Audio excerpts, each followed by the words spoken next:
దేవునితో 40 రోజులు ప్రాణములతో మిగిలియున్న నీ ప్రజల తప్పులను మన్నించు ప్రభు. మమ్ములను కరుణించుటయే నీకు ఆనందము. ప్రియ సహోదరి సహోదరులారా, నేను నా తండ్రి వద్దకు వెళ్ళి, తండ్రి, నేను పరలోకమునకు మరియు మీకు విరోధముగా పాపము చేసితిని అని ఒప్పుకుందును. పితా, పుత్ర, పవిత్రాత్మ నామములో మీకు శుభములు కలుగునుగాక. మార్చి 2వ తేదీ 2024 సంవత్సరం. తపస్సు కాల 16వ ఉపవాస దినము, శనివారము. మొదటి పఠనము మీకా గ్రంథము 7వ అధ్యాయము 14 నుండి 15, 18 నుండి 20వ వచనము వరకు. ప్రభు, నీవు ఎన్నుకొనిన ప్రజలను నీవే కాపరివై మేపుము. వారు అరణ్యమున ఒక మూలన వసించుచున్నను, వారి చుట్టూ పాలుతేనెలు జాలువారు నేల కలదు.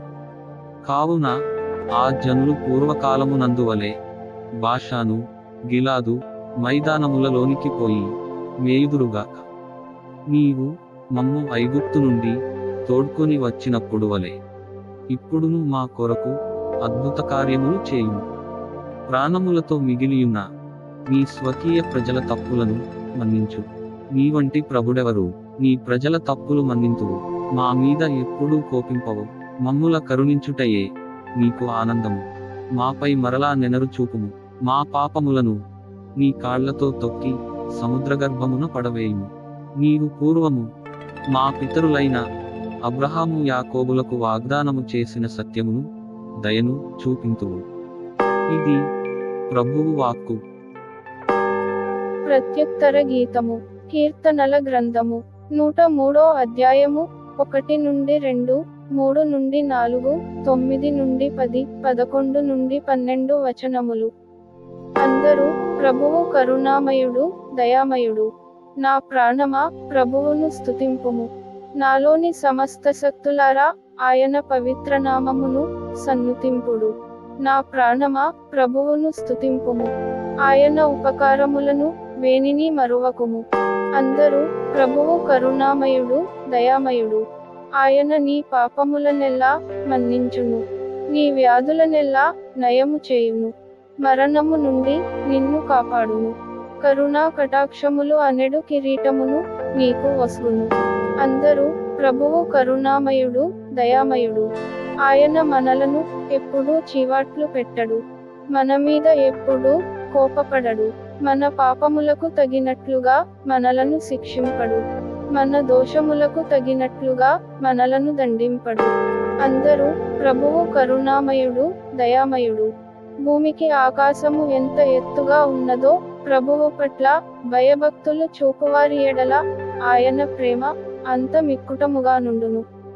పడమరకు తూర్పు ఎంత దూరమో అంత దూరముగా ఆయన మన పాపములను పారద్రోలును. అందరూ ప్రభువు కరుణామయుడు, దయామయుడు. సువిశేష పఠనము.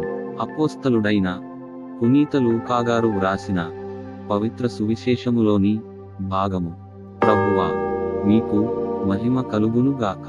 15వ అధ్యాయము 1వ వచనము నుండి 3వ వచనము వరకు మరియు 11వ వచనము నుండి 32వ వచనము వరకు.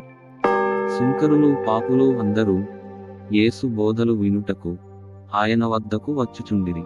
అది చూచి పరిసయ్యులు, ధర్మశాస్త్ర బోధకులు, ఇతడు పాపులను చేరదీయుచు వారితో కలిసి భుజించుచున్నాడు అని సనుగు కొనసాగిరి.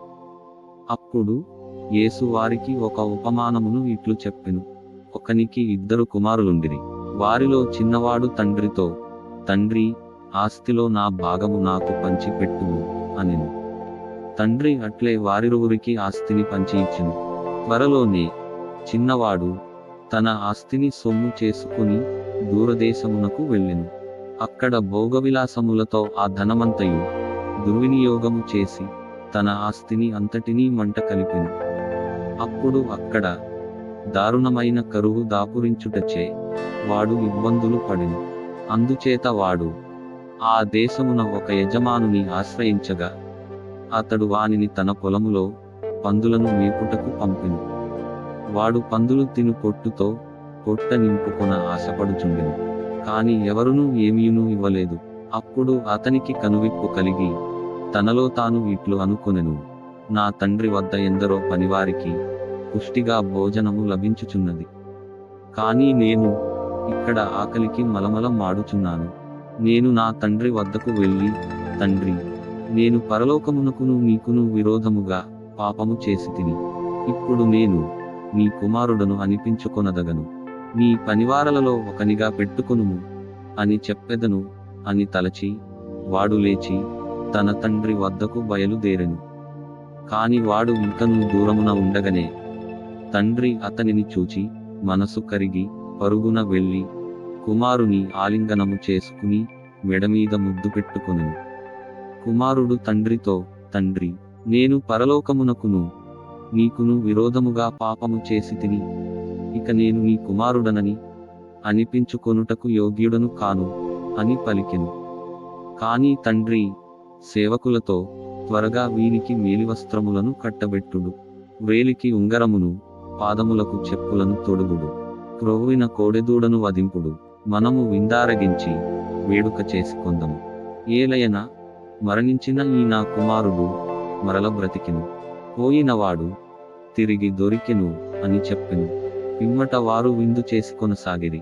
అతని పెద్ద కుమారుడు పొలము నుండి ఇంటికి వచ్చేసరికి సంగీత నృత్యముల ధ్వని వినిపించెను. అతడు ఒక పనివానిని పిలిచి, ఇది అంతయు ఏమిటి అని అడిగెను. నీ తమ్ముడు వచ్చెను, కుమారుడు క్షేమముగా తిరిగి వచ్చినందుకు నీ తండ్రి క్రొవ్విన కోడెదూడను కోయించెను అని అతడు చెప్పెను. అందుకు పెద్ద కుమారుడు మండిపడి లోపలకు అడుగు పెట్టుటకు ఇష్టపడకుండెను. తండ్రి వెలుపలకు వచ్చి అతనిని బ్రతిమాలసాగెను. అందుకు పెద్ద కుమారుడు తండ్రితో, ఇదిగో, నేను ఇన్ని సంవత్సరముల నుండి నీ పని పాటులను చేయుచున్నాను, ఎన్నడూనూ నీ ఆజ్ఞను మీరి ఎరుగను. అయినను నేను నా మిత్రులతో విందు జరుపుకొనుటకు నీవు ఎన్నడూనూ ఒక్క మేకపిల్లనైనను ఇచ్చియుండలేదు.